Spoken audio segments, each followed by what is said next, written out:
Music magazine industry Appendix 5. There are three main music magazine companies. There's Bauer Media, IPC Media and Future. Bauer own many music magazines. One is Kerrang! Kerrang! Is a rock magazine costing £2.70 bi-weekly. I think Kerrang! Is targeted more to a mainstream demographic, as it covers all types of rock, not a specific genre of rock, and it has a wide age range of target audience, which is 16 to 25-year-olds. Next is Mojo. Mojo is a rock magazine which has got a lot of classic rock covered inside. It costs £4.60 a month with a free CD. I think Mojo is a mainstream magazine as its readership is 229,000 a month, which is a large total for it to be a niche magazine. It's also aimed towards an older audience with its mean age of 38. Cure magazine is a rock magazine covering popular music as well at £3.99 a month. It's definitely a mainstream magazine as its sell line is the world's greatest magazine. It has readership of 369,000 a month on average, which is a huge amount. It is aimed towards a middle-aged audience with its median age of 32. IPC Media also own many music magazines such as NME, which is another rock magazine but covering a lot of indie at £2.40 weekly.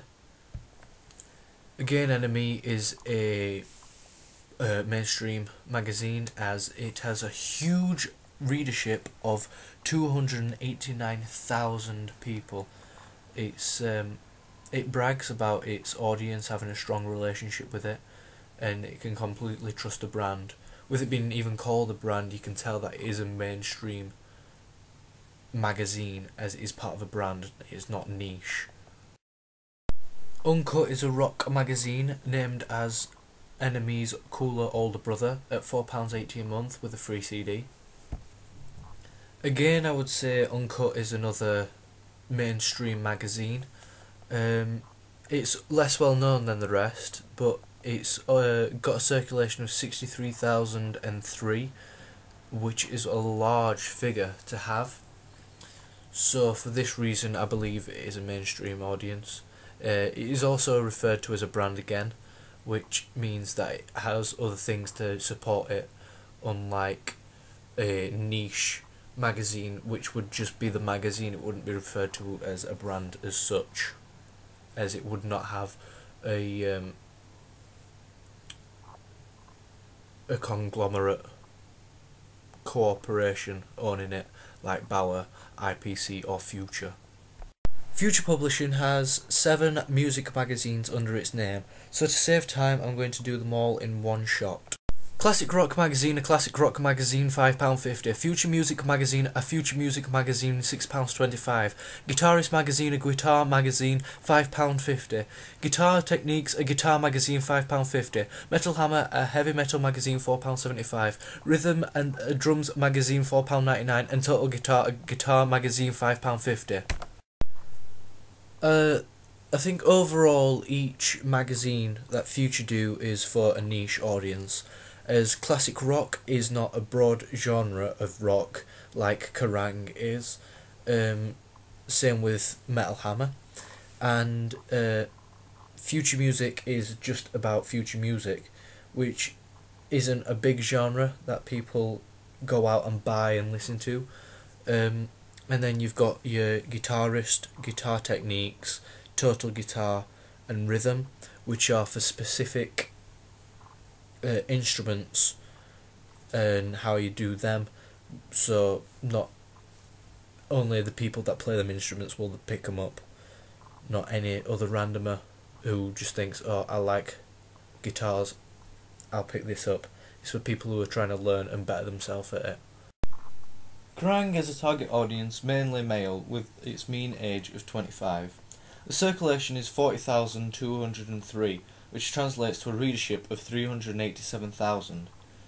It reaches 48% of ABCs, so that's just less than 193,000 ABCs that read Kerrang! bi-weekly. It targets a younger generation of rock fans. This is done by involving current popular rock bands such as My Chemical Romance and Biffy Clyro.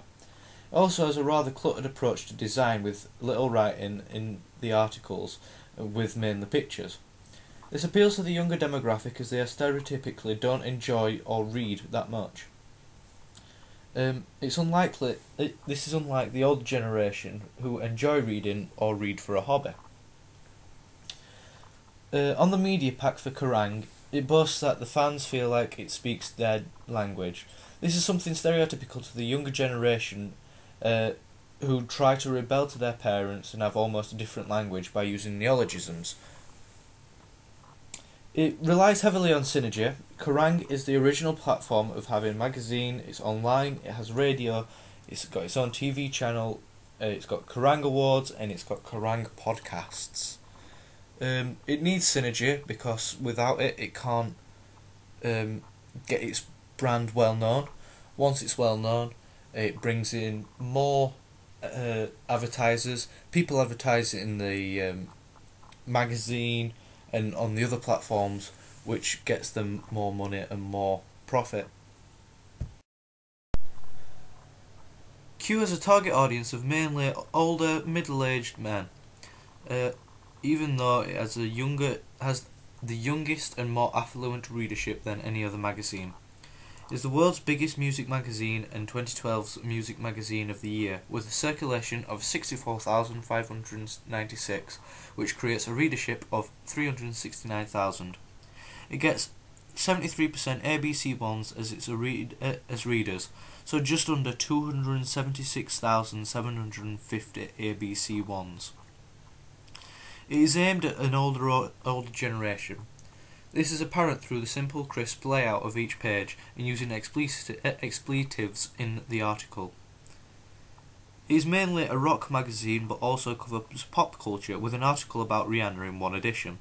This broadens the readership as more than just rock fans will buy it. Q also is strongly linked with Synergy by having an iPad magazine, Q Radio, which reaches 162,000 people weekly, social networking sites, and its own website. This gives the brand more places to advertise their brand and other people's products, getting more recognition and money. Enemy is a target audience of young males. It is a circulation of 23,924 with a readership of 289,000. The ABC One percentage is 61%, which is just over 173,400 ABC Ones. You can tell it's a target audience of younger audience as it focuses mainly on today's music and its layout isn't as crisp and orderly like Q's. It is more like Kerrang's layout, which is an example of a magazine for a similar audience. Again, like Kerrang, the articles are designed with more pictures than writing, so that it appeals more to its younger demographic, although it is more text heavy than Kerrang's. Enemy is horizontally integrated using Synergy, as well as Q and Kerrang. They have the magazine, Enemy Radio, and Enemy Awards. This again creates recognition by advertising to its own brands across multimedia platforms and generates money through adverts from other brands and products.